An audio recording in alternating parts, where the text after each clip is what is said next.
This is X. Anderson. Welcome again to the Principal Podcast today. Today, I am excited that we have Yuri Doroshuk with us. And Yuri, I've been looking forward to this podcast for a while. Yuri he knows from experience how to lose weight and keep it off as a busy parent. And I got to tell you, this is something that I've struggled with. I still struggle with it a little bit. I think that's something that is so important as a parent to have health. And Yuri is an expert on this. He knows how to help. And I'm so grateful to have you here, Yuri. Thank you for being on the show with us. X, thank you so much for having me on the show. It's an honor. I can't wait to get started and dive into this topic with you. Yeah. So tell us a little bit about you. Tell us about your story. Tell us a little bit of background about yourself. Yeah. So back in 2005, I became an in-person personal trainer, and I did that for several years. And at the time I was living in California, then I just felt called to attend a Bible college and just pursue ministry. And so I moved to Dallas in 2008, attended a Bible college. Then I transferred to a Christian university, and then I felt called to seminary. So I ended up going to a seminary here in Dallas. And so I genuinely thought I would start a church, plant a church. And so during that period, life happened. We had 3 kids, 4 kids on the way, and I had the most amazing dad bod. I was focusing, on school and work and just kind of let life happen. And over the years, I just put on an extra 65 pounds. With every pregnancy, being a great dad that I am, I gained an extra 10, 15 pounds, just to support my wife during the 9 months of pregnancy. And that's what happened. But I never lost it after that. And so in 2018, I get on an airplane and I buckle the seatbelt, and I just feel so much pressure on my midsection. It was uncomfortable. So I had to unbutton my belt, unbutton my button, just so I could breathe. And it was in that moment, X, that I was like, man, this isn't working. I'm down to the, last 10% of my clothes, because the other 90%, that's kind of my optimistic wardrobe of one day I'll fit into it. And so I was at the breaking point of, do I need to buy bigger clothes? I'm already at the largest I've ever been. And so it was in that moment that I was like, something has to change. I need to lose weight. But I was hesitant, if I could be honest here, because I've had short stints of losing 10, 15, 20 pounds, getting a few compliments, getting comfortable. Then 2 years later, back to square one. And so there's this yo-yo effect, right?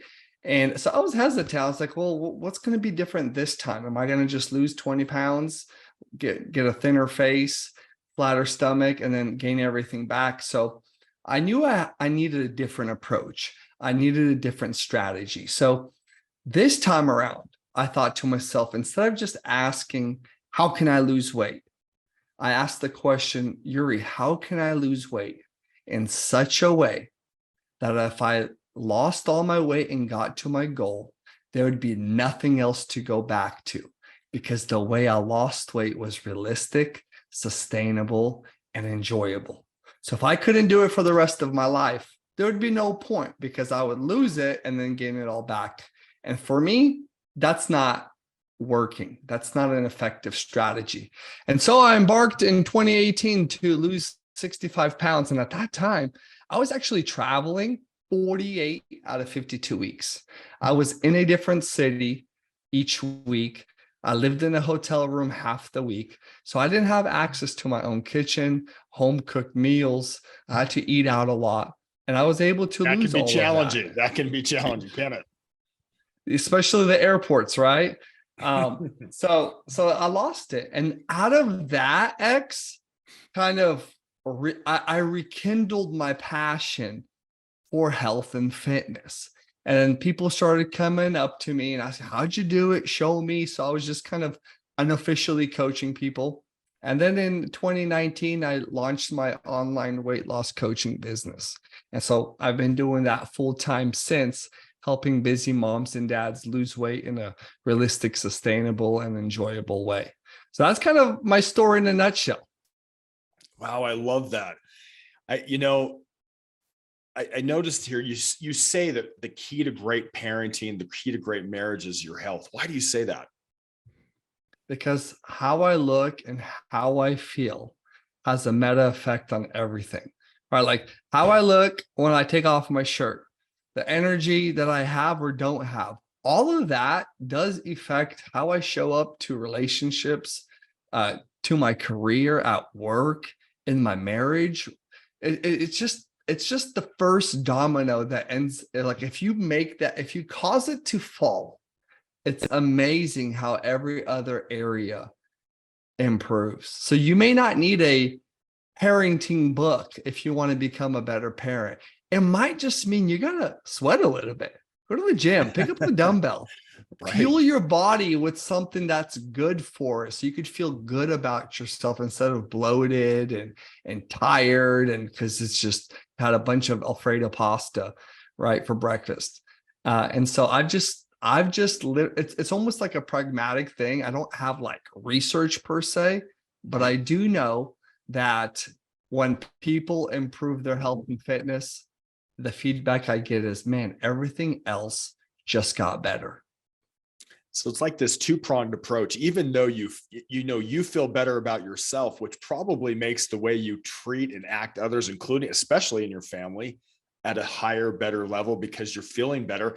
And let's be honest, our kids they're full of energy. If we're lagging around because we're not feeling great and our health's there and we can't really move, how are we going to keep up with our kids and be really engaged, active, energetic parents when we're not doing that? Is that what I'm hearing you say?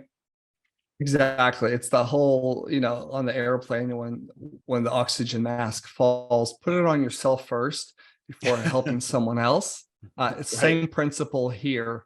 And as far you mentioned interacting with kids and stuff, like when I go to the park, I'm 36 years old, but when I go to the park, I'm not the dad that's sitting there in the shade on the bench because I'm exhausted. I can't really walk around. I'm tired. I'm on my phone. I'm actually running around with them. And I've They seen probably love it. 30-year-old, they love it. And honestly, probably from a distance, people think I'm some kind of kid. But like age is just the number.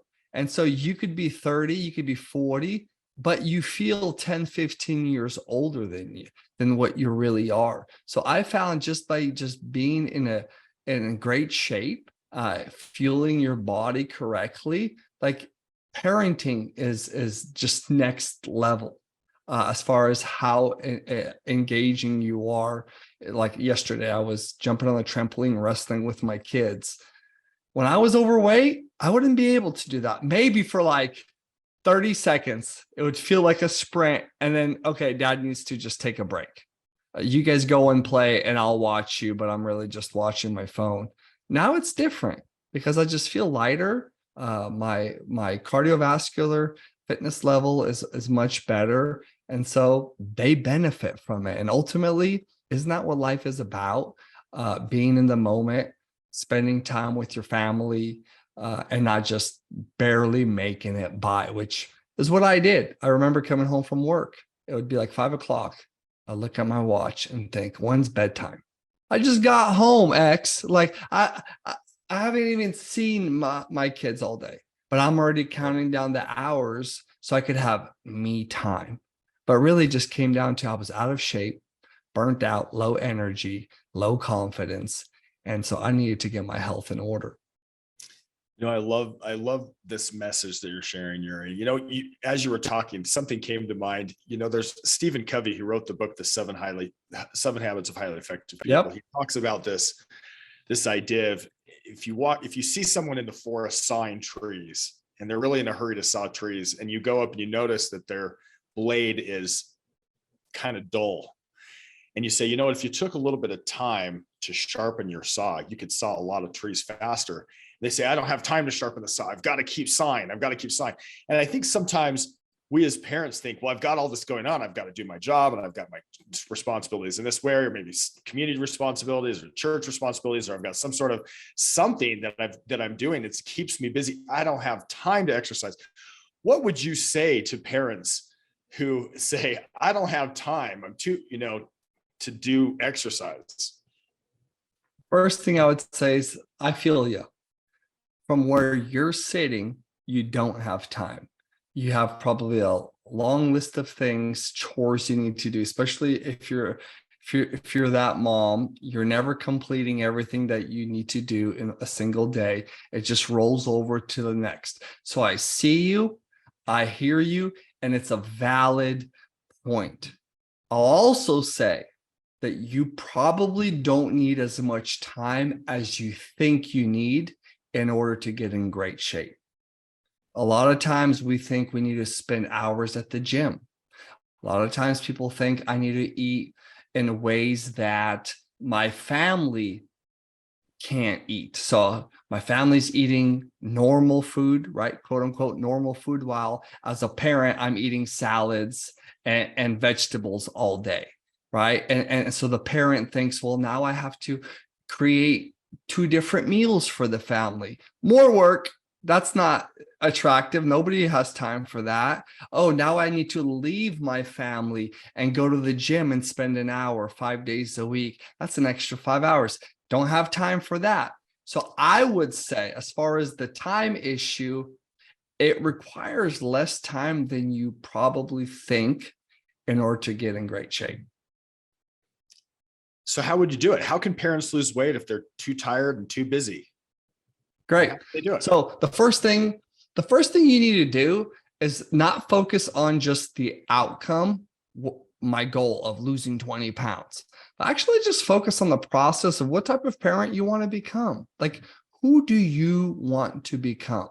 And so for me, it was, hey, I want to be a person that regardless of how busy my week is or what is going on, I'm getting 3 workouts a week, 30 minutes. That's it. So if I'm on vacation, I'm getting 3 workouts in. If I'm at home, 3 workouts in. So begin to focus on the type of person I wanted to become. Hey, I'm the type of person that doesn't eat pizza 2 days in a row. That's, by the way, my favorite food. I'm the type of person that doesn't eat 2 meals back to back that aren't prepared by me. So for example, I might have breakfast at home and dinner at home. Lunch, I'll eat out, but I'm not going to have lunch and dinner out. So I created just principles for myself on what type of person do I want to become. And so creating those habits is essential. And so instead of focusing on, okay, I don't know what to do at the gym, how do I properly work out? Just turn on YouTube, search at-home workout, body only 20 minutes. You'll get something, and just do it in your living room and let your kids watch you and do it with you. Do it with you. Yeah, they'll get between your legs and you'll trip over them, whatever. Do whatever you're gonna do, the stretches, 100%, whatever. 100%. And so get in the habit of showing up for yourself and being consistent. Later on, as the car, so to speak, is moving, it's easier to accelerate it by asking the question, well, how can I optimize my workouts? How can I improve my workouts? How can I have them be more effective for me? Once you have that going for you, then you might look at nutrition and ask, okay, how can I get 1% better? How can I improve my nutrition? How I, feed my body? And just start making incremental changes by creating those habits. And over time, you're going to have a lot of momentum. You're going to be moving into the right direction, which what I call trajectory. And that right there, I tell my clients this all the time. I don't care what your weigh-in was this week from last week. Are you on the right trajectory? If the answer is yes, fast forward 5 years. Does it really matter if it took you 6 months to reach your goal or a year and a half at that point? It probably doesn't. And so instead of trying to fight time and trying to go against how can I lose weight as fast as possible, as easy as possible, just ask the question of how can I improve myself? How can I get on the right trajectory? Because the right trajectory means over time, you will become a better version. So 20, 30-minute workouts 3 times a week in your own living room is sufficient. And then the nutrition piece, right? Do what you know. Don't try to get things perfect. And I will say this, depending on your goal, it will determine how you eat. And here's a common mistake I see people make. They think healthy eating is synonymous with weight loss. It is not. You could eat extremely healthy and be extremely overweight. It's crazy. You could eat too much healthy and gain weight. So those two are not synonymous.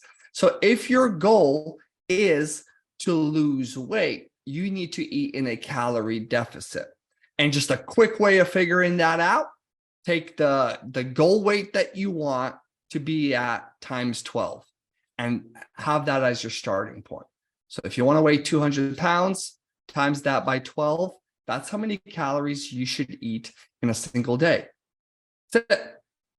And so do that consistently, you will lose weight. At this point, I'm not asking myself, well, should I eat this? What are the ingredients? I heard this is bad for you. And that's all irrelevant at this stage. At the initial stage, you just want to eat in a calorie deficit. That's it. And over time, you could start making swaps. You know what? Brown rice is more healthier than white rice. I may do that 50% of the time now. That's a year, 2, 4 years later.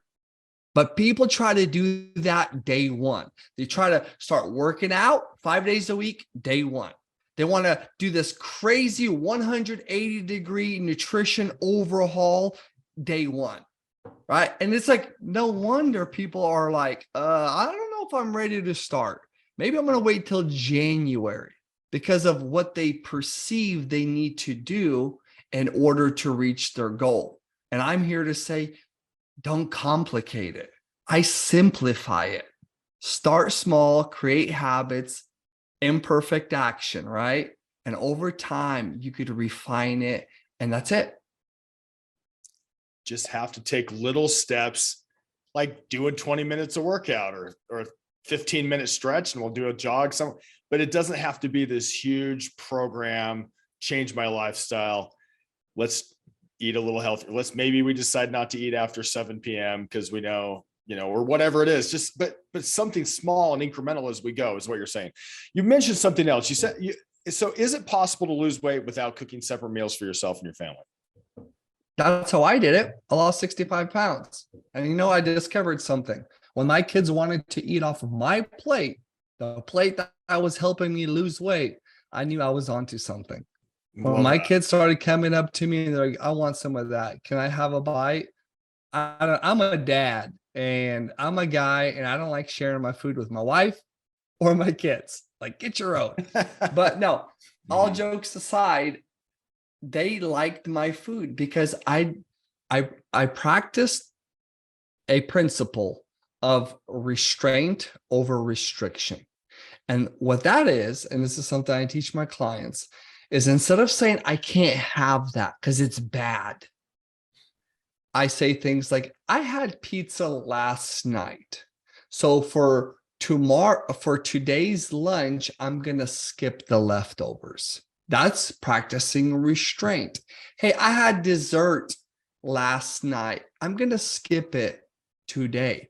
That's practicing restraint. So I'm just intentional with what I eat. I follow the 80-20 rule, but I don't do this just crazy 180-degree and I'm eating salads and vegetables and my kids are eating normal food. I eat carbs, rice, pasta, potatoes. That's fair game. I'm not a vegetarian, so I do eat meat. So steak, salmon, white fish, chicken, ground beef. I take my own ground beef. I make a homemade burger. I eat it all. I eat normal food. And people will look at me and say, how do you lose weight by eating this type of Yeah. food? So you just eat normal food. So how do you lose weight without dieting? How do you do that? So I call it flexible dieting. It's not original to me, but the idea of flexible dieting is eating whatever you want, but eating under a certain calorie, right? And so, Do you so like, use an app to track the calories, or how are you how are you? yeah, I use MyFitnessPal. MyFitnessPal, it's free, it's easy. You could just log foods in there. It's like a digital diary, food journal, if you will. It is But easy. I've used it myself now, and it's very yeah, nice. it's great. And so the key is in how you prepare your foods. And so we're told, okay, marketing, right? Avocados, are they good for you or bad for you? I'm going to put you on the spot. Well, What are we told? we're told they're good for you. Yes, and you're right. They are good for you. But here's the thing, they're extremely dense, high in calories. So if I'm eating a lot of avocado, I'm going to go over my calorie limit. Nuts, we are told they're good for you. Extremely dense, extremely dense. It takes a little bit, a small handful for it to be half a meal worth of calories. Most people, they'll have a handful of nuts thinking they're eating healthy, and they don't think that it's a food because it's a small handful. Yet calorie wise, it's a half a meal, but they don't even register that as eating. Oils is a big one. Olive oil, avocado oil, marketed as healthy. Yes, those are healthy fats. But if my goal is weight loss, 1 tablespoon of olive oil is 130 calories. So if you, for example, if you make 2 eggs, that's 140 calories. It's about 70 calories an egg. So 140 calories. If you add 1 to 2 tablespoons of oil because you don't want your eggs to stick on the pan, you've more than doubled your calories with oil, not with food, not with egg. And so what I do is I'll have 2 eggs, but I use a non-stick spray. And so I truly have 140 calories. I could have 5 eggs. If my math is right, it's about 350 calories, 5 eggs. You can have 2 eggs with 2 tablespoons of oil, and you'll be eating more calories than me. But then you're thinking, I don't understand. I'm not losing weight. Yuri eats twice as many eggs as I eat. I'm not losing weight, and he is. Because it's not the volume of food, it's the density. And the things that make foods more dense are things like oils, butter, sauces, dressings. And I'm just saying, take those out, substitute them for lower calorie dressings, use non-stick spray, and you could have carbs, you could have meats, you could have normal food, you could have tacos, and significantly drop your calories. You go to the restaurant, the chef doesn't care about your calories. He just wants you to take a bite into it and say, man, this place is great. But as you take that bite into the taco, you notice the grease falling onto your tray. Yeah, it's all oil. They've doubled your calories by unseen things like oils and things like that. So that's how you eat regular food, and by drastically reducing your calories. Really, really interesting. So also, you know, so you can fill your stomach with things that are healthy, like, and you can even get, I've noticed, you know, it's really interesting. I've noticed if I eat healthy, I start to like that food more, you know? So I remember there was a time in my life where I didn't like oranges, and I started buying more oranges, and I started eating my thought. And I got to the point where I was like, man, I really crave a good orange right now, you know? And an orange, you know, it has some sugar in it, but it also has some fiber and things, and good things. But if I wanted to say, go to the store and fill my belly with something that was filled with this oil or grease or butter or whatever it is, a lot of this stuff comes in kind of from the factory rather than just going to the fridge and picking out some vegetables or salad or fruit or something. You can still get full on things that are less dense, is what you're saying. So just choose to put things that are less calorically dense. Is that right? Exactly right. And I have clients that tell me, Yuri, I can't eat all the food you're telling me to eat. So the idea that weight loss needs to be miserable, that I need to feel hungry all day, and that I just need to go to bed early, because if I don't, I'm starving, I'm going to eat more, so I'm going to go to bed. Like, that is not the way it needs to be. And just to use like an analogy, let's say I gave you 10 Eat bucks. till you're full, just eat less calorically. Is that what you're saying? Sorry, I didn't mean to cut you off. Well, when you take the density out of food, you could eat more volume. So I could eat more pasta plain than if you put Alfredo sauce. Okay. I could eat more rice with salt and pepper than if you add tons of butter. Right. So those are the things that make the carb extremely high in calories. So by removing those things, we make them less dense. So for example, let's say I give you 10 bucks as a budget for you. And let's use the 10 bucks also as a calorie budget. I'd say that's all you have to spend. Go spend it any way you want. You can go to Disneyland and buy one bottle of water for that 10 bucks and call it a day. Sure.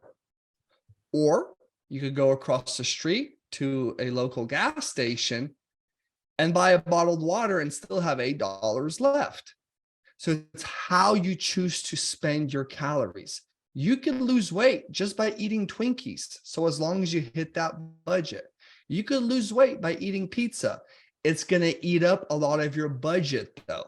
So come 3-4 p.m., you might not have anything left. And so you may feel hungry.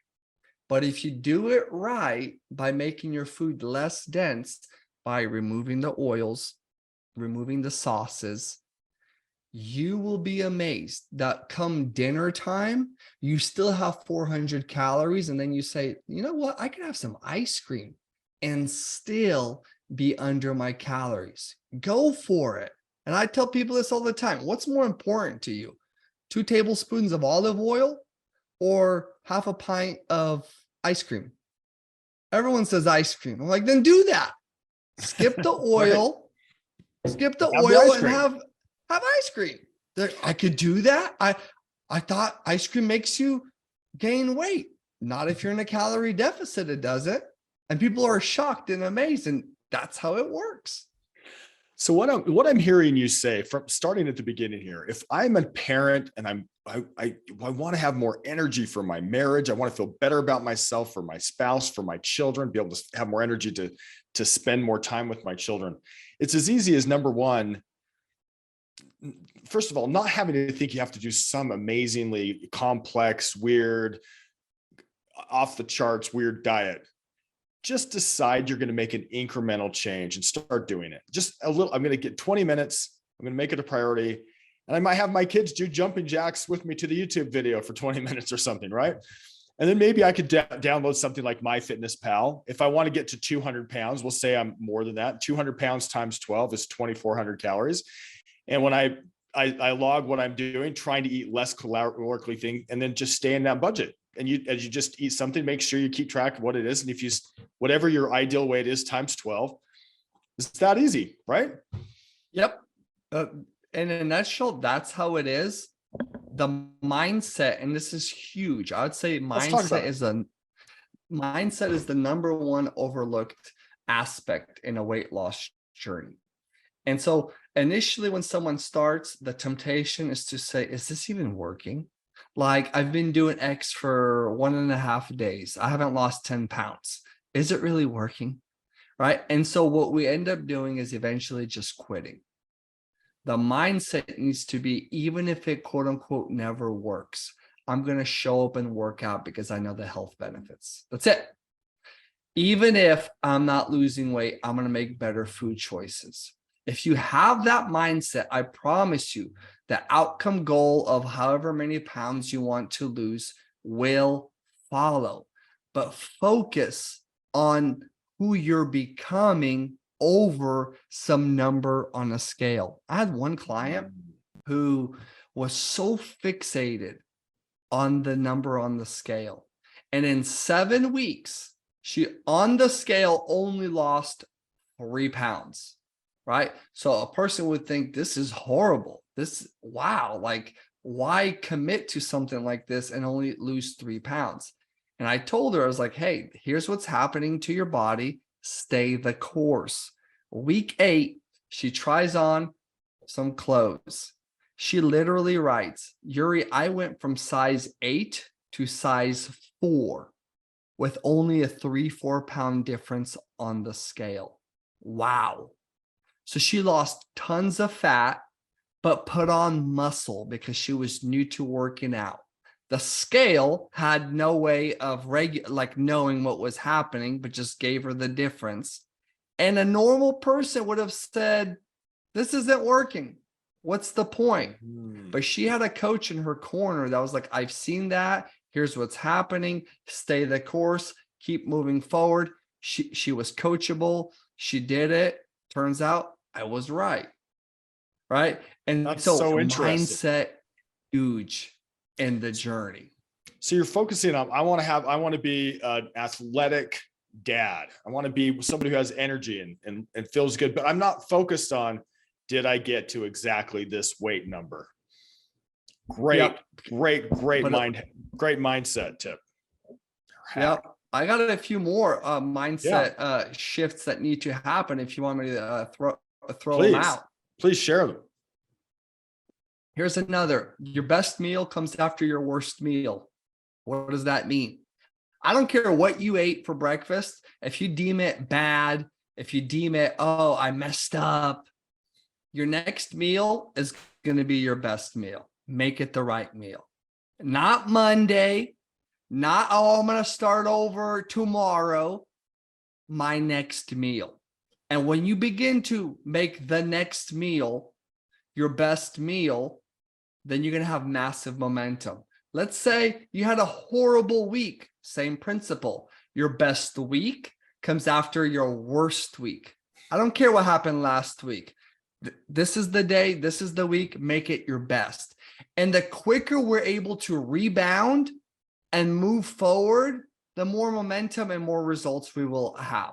But what ends up happening is when someone will start their journey in January, by February fall off, and then it's summertime, and then they're like, okay, maybe I need to start again next January.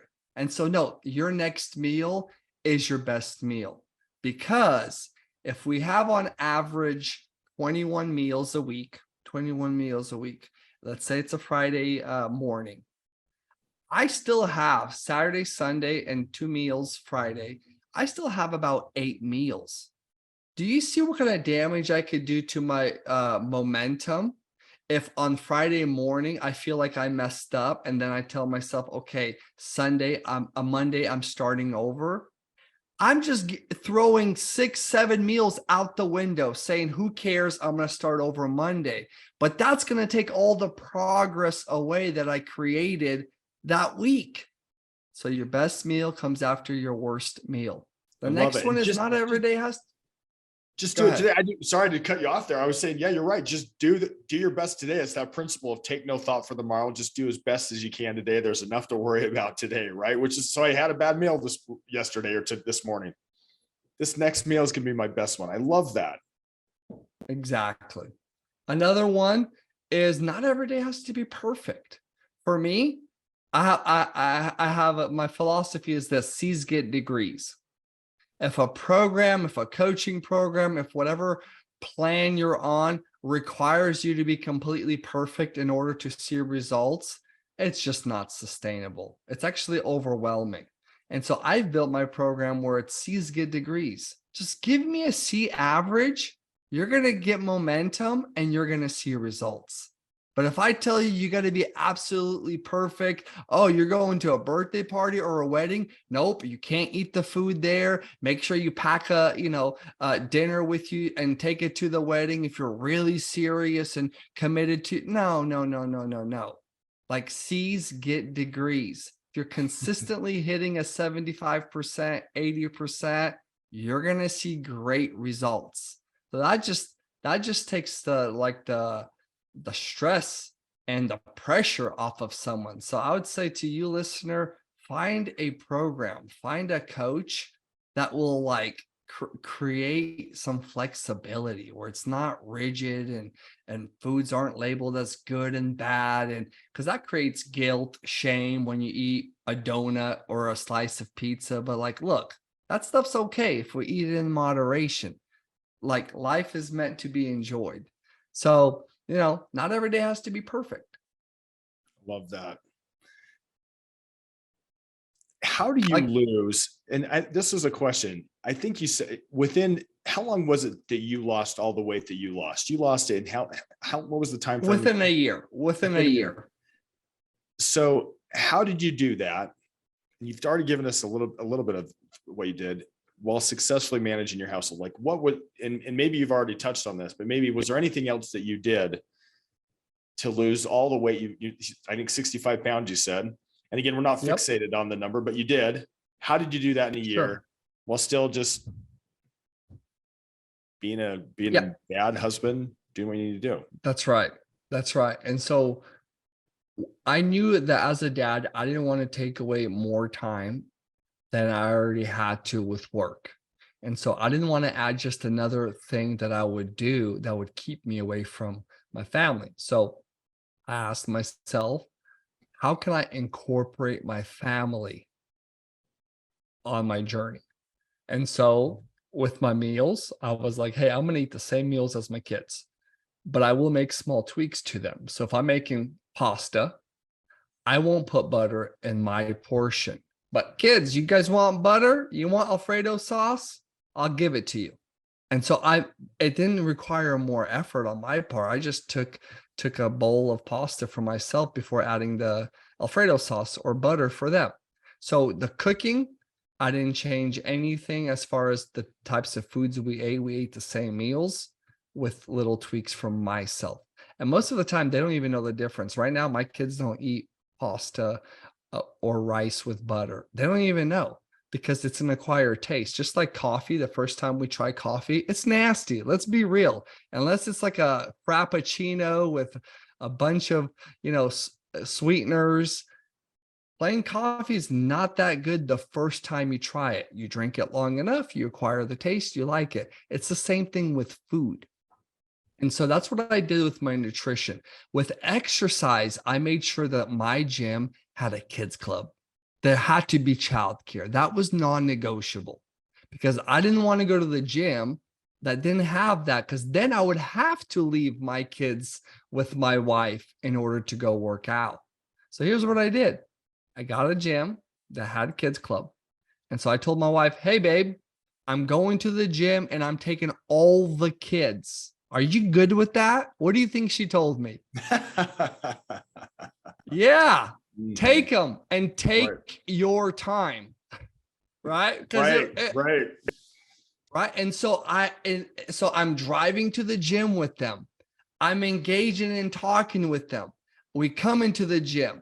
I check them in. They're peeking through the window at times, looking at me working out. I see them. I'll come up to the window. I'll knock on the window, get their attention. I'll wave at them. It's this whole experience. They're there. I'm there. My wife gets some downtime because she was with them all day. It's a win-win-win all around. So my workouts didn't just add stress to the family dynamic. It actually relieved stress.